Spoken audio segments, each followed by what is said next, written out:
ہے. بہرحال بلوچستان کے لیے جو ہے اس وقت حالات بہت نازک ہیں. بلوچستان کی حالت اس وقت کہہ لیجیے کہ بہت خراب ہے. سچویشن جو ہے وہ تقریباً آؤٹ آف کنٹرول نظر آتی ہے, اس لیے کہ کہا یہی جا رہا ہے کہ جن دنوں ہم بھارت کے ساتھ لڑائی بڑائی میں بزی تھے ان دنوں بی ایل اے نے وہاں پر بہت زیادہ اٹیکس کیے ہیں. یعنی کہ ہر جگہ پہ جتنا بلوچستان ہے وہاں پر بہت زیادہ بی ایل اے کے اٹیکس ہوئے ہیں. کئی لوگوں نے تو اٹھ کر جی جو ہے وہ بلوچستان ایک الگ کنٹری بنانے کی جو ہے وہ بھی اناؤنسمنٹ کر دی, لیکن خیر وہ وہاں تک بات نہیں پہنچی ہے.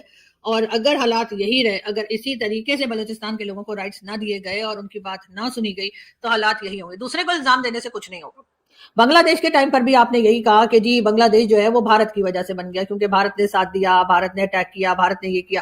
لیکن آپ اپنی باتیں بتانے بھول جاتے ہیں کہ آپ نے بنگلہ دیش کے لوگوں کے ساتھ کیا کیا تھا. آپ نے کس طرح سے ان کے رائٹس جو ہیں اب ان کو نہیں دیے تھے. الیکشن میں جب وہ جیت گئے تھے تب آپ نے انہیں کہا کہ نہیں, اس کے بعد آپ نے کہا کہ نسل چینج کر دو. آپ کے یہاں سے جو کچھ ہوا وہ کئی بار نہ صرف پاکستان میں بلکہ انڈین میڈیا پر بھی لوگ بار بار بتا چکے ہیں. ہر جگہ جہاں بھی گورنمنٹ چینج ہوتی ہے ہم پہنچ جاتے ہیں کافی پینے, ہم پہنچ جاتے ہیں مٹھائی لے کر, ہم پہنچ جاتے ہیں جشن منانے, چاہے وہ افغانستان ہو. افغانستان کے معاملے میں پڑھنے کی ضرورت ہی نہیں تھی پاکستان کو, لیکن پاکستان کی کیونکہ عادت ہے, پاکستان کی جو پالیسی میکر یا جو گورنمنٹ چلاتے ہیں کیونکہ ان کو عادت سی ہو گئی ہے کہ ہر جگہ جا کر خامہ خائی میں جو ہے وہ وہاں پر جو ہے وہ پہنچ کر اور اپنی خدمات پیش کرنے کی, تو جی پاکستان کے جو ایشوز ہیں ان کو چھوڑ کر یہ پہنچ گئے افغانستان. اور اس کے بعد یہ اناؤنس کر دیا کہ جی افغانستان کی گورنمنٹ تو ہم نے بنائی ہے, افغانستان ہمارا 5واں صوبہ بن گیا ہے, افغانستان یہ افغانستان وہ. اور آج افغانستان کی حالت کیا ہے وہ اس کی ذمہ داری بھی افغانستان کے لوگ پاکستان کے اوپر ہی ڈالتے ہیں کیونکہ وہ یہی کہتے ہیں کہ آپ نے اسپیس دی یہاں سے ڈرون اٹیک کرنے کی امریکہ کو. اور ظاہر ہے جو کام کوئی ایک بار کرتا ہے وہ دوسری بار بھی کرتا ہے, یہ ایک آزمائی ہوئی چیز ہے, یہ ایک ہیومن نیچر ہے.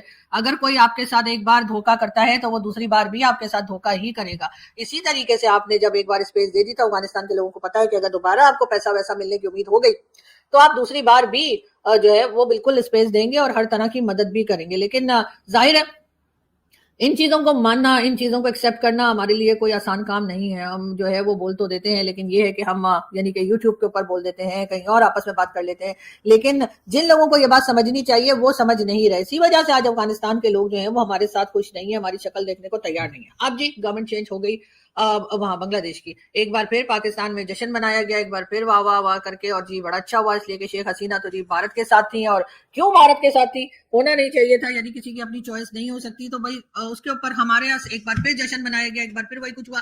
اور وہ دن بھی دور نہیں جب ایک بار پھر بنگلہ دیش جس سے ہم آلریڈی 50 سال سے زیادہ ٹائم سے ہم ان کے ساتھ ہماری کوئی بات چیت کچھ نہیں تھی, اچانک سے ہمیں وہ اچھے لگنے لگ گئے کیونکہ ان کی گورنمنٹ جو ہے وہ ایک غلط طریقے سے کہہ لیجیے یا کچھ بھی کہہ لیجیے ان کی گورنمنٹ ہٹائی گئی ہے. اور باتیں کہ اتنے لمبے عرصے اگر کوئی گورنمنٹ رہے تو اس کو ہٹایا ہی جاتا ہے, لیکن پھر بھی ہمارا وہاں کوئی لینا دینا نہیں تھا. ہم یہاں اپنی کنٹری میں فوکس کرنے کے بجائے ہر وقت پڑوس میں گھسے رہتے ہیں, وہاں کیا چل رہا ہے. خالستان خالستان کر کے ہمارے یہاں اس وقت جو بھارت کے ساتھ ہمارے جو جھگڑے چلے, بھارت کے ساتھ جو ہمارا ایک کہہ لیجیے اٹیک وٹیک چلتے رہے, اس کے اوپر بڑی ہی بے شرمی اور بے غیرتی کے ساتھ ہم نے جو ہے وہ پنو وہ جو کینیڈا اور امریکہ سے دھمکیاں لگا رہا ہوتا ہے بھارت کو, کبھی کہتا ہے پارلیمنٹ اڑا دوں گا, کبھی کہتے ہیں جہاز گرا دوں گا, اور کبھی کیا بولتا ہے, اس کو ہم نے اپنے مین اسٹریم میڈیا پر جگہ دی. یعنی ہمیں شرم نہیں آئی کہ ایک آدمی جو کسی کنٹری کو جو ہے جا کر دھمکیاں لگاتا ہے کینیڈا سے یا امریکہ سے جہاں سے بھی, کیونکہ ہے تو ویسے وہ امریکن سٹیزن ہے لیکن پتہ نہیں کبھی کینیڈا ہوتا ہے کبھی ہوتا ہے, تو اس لیے مجھے سمجھ نہیں آتی کہ یہ ہے کہاں کا.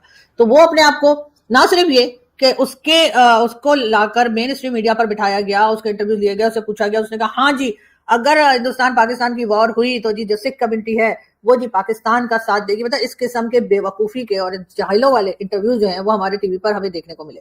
اور اس کے بعد کہتے یہ ہیں کہ جی ہم تو بڑے اچھے شوز کر رہے تھے اور ہم نے تو بڑی جو ہے وہ سچائی دکھائی ہے, لیکن یہ کیا تھا, یہ جو آپ نے پنو کو بلا کے بٹھایا اس کو بٹھانے کی کیا ضرورت تھی, مطلب اور جلتی میں تیل کا کام. اس کے بعد وہ اتنا خالی آدمی ہے کہ اس کو ہمارے یہاں کے کچھ یوٹیوبرز نے بھی پکڑ لیا, یعنی ان کو بھی جو ہے وہ یوٹیوب چینل پہ بیٹھ کر بھی اس نے وہی اپنی بڑکے لگا کے وہ چلا گیا.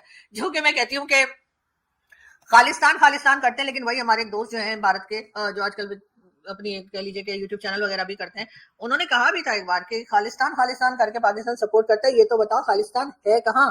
اگر خالستان کی یہ بات ہے تو پھر تو وہ ایسے ہی ہے جیسے سمجھے گا وہ تو لاہور تک آ جائے گا خالستان, تو کیا آپ لاہور دینے کو تیار ہے. اور بات پھر وہی آ جاتی ہے, ہم نے جو ہے وہ افغانستان کا ساتھ دیا اور افغانستان کی گورنمنٹ چینج ہونے کے بعد آج وہ ہماری شکل دیکھنے کو تیار نہیں ہے اور برا بھلا پاکستان کو کہا جاتا ہے. اور یہی حال بنگلہ دیش والوں کا رہا, انہوں نے برا بھلا کا تو بغیر مجھے خالستان بنتا ہوا دکھائی دے رہا. اگر خالستان بنانے کی کوشش بھی کی جائے گی تو مجھے لگتا ہے 100-200 سال لگیں گے, اس سے پہلے تو بننے والا ہے نہیں. اور اس کے بعد بھی جو ہے وہ مطلب چانسز کم ہی نظر آ رہے ہیں. لیکن ہاں یہ ضرور ہے کہ ہمارے یہاں ہم بلا وجہ کیونکہ پہنچ جاتے ہیں نا, ہر ایک کے مامے چاچے بننے کا ہمیں شوق ہے, تو ہم جی خالستان. اچھا دوسری طرف آپ خالستان کو سپورٹ کر رہے ہیں, آپ یہاں پہ پوسٹرز لگا رہے ہیں, آپ یہاں پر وہاں کے جو کہہ لیجیے جو ایکسٹریمسٹ ہیں سکھ کمیونٹی میں, یا وہ لوگ جو بھارت کو دھمکیاں لگاتے رہتے ہیں اور کہتے رہتے ہیں توڑ دیں گے, یہ کر دیں گے, وہ کر دیں گے, اتنے ٹکڑے کر دیں گے, یہ بیٹھ کر یہ پنو یہاں ٹی وی پر بول کے گیا ہے, ان کو تو آپ اٹھا رہے ہیں. لیکن اگر کوئی یہ کہے کہ جی بلوچستان کو الگ کر دیں گے, بلوچستان کو رائٹ دلا دیں گے, بلوچستان کو یہ کر دیں گے, تو وہ لوگ آپ کو بہت برے لگتے ہیں. وہ کس لیے بھائی؟ اگر آپ کسی کے ساتھ برا کریں گے تو آپ کے ساتھ اچھا ہوگا, یہ آپ کو مطلب کس نے کہہ دیا؟ اور یقیناً وہ کوئی بلیو کرے نہ کرے, میں تو ہمیشہ سے کرتی ہوں کرما پہ, تو آپ جو کریں گے پلٹ کر آپ کے ساتھ وہی ہوگا.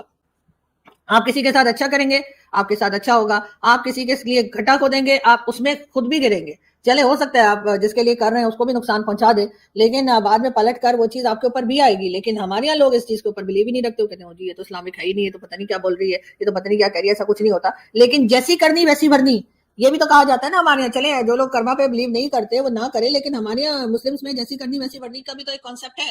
تو اس کا کیا, آپ اگر کسی کے ساتھ برا کریں گے تو آپ کے ساتھ اچھا کیسے ہوگا؟ یعنی آپ جا کر خالستان بنوائیں, آپ جا کر بولیں کہ جی خالستان کو سپورٹ کر رہے ہیں, آپ یہاں پہ پوسٹر لگائیں, آپ ہاں جی آپ کے مکے لہرا لہرا کے آپ کے لوگ جو ہے وہ خالستان خالستان کریں. اور اگر کوئی دوسری سائڈ سے کہہ دے کہ لاؤ جی بلوچستان کو الگ کر دیتے ہیں, بلوچستان کو رائٹ دے دیتے ہیں, بلوچستان والے ویسے بھی پاکستان کے ساتھ نہیں ہے, تو اس وقت آپ کو بہت مرچی لگتی ہے. خالستان تو ابھی ہے بھی نہیں, کہیں پہ بنا بھی نہیں ہے. اگر بنا ہے تو شاید کینیڈا میں شاید بنا ہوگا, اس لیے کہ زیادہ تر خالستان کے لوگ مجھے کینیڈا میں ہی دکھائی دیتے ہیں. لیکن بلوچستان تو یہی موجود ہے. بلوچستان کے لوگوں کو آپ رائٹ دینے کے بجائے ان کو پکڑ پکڑ کے جیلوں میں ڈالیں گے, مسنگ پرسنس کا ایشو آپ سالو نہیں کریں گے, اور اس کے بعد آپ کہیں گے کہ جی یہاں تو سب صحیح ایک دم فرسٹ کلاس چل رہا ہے.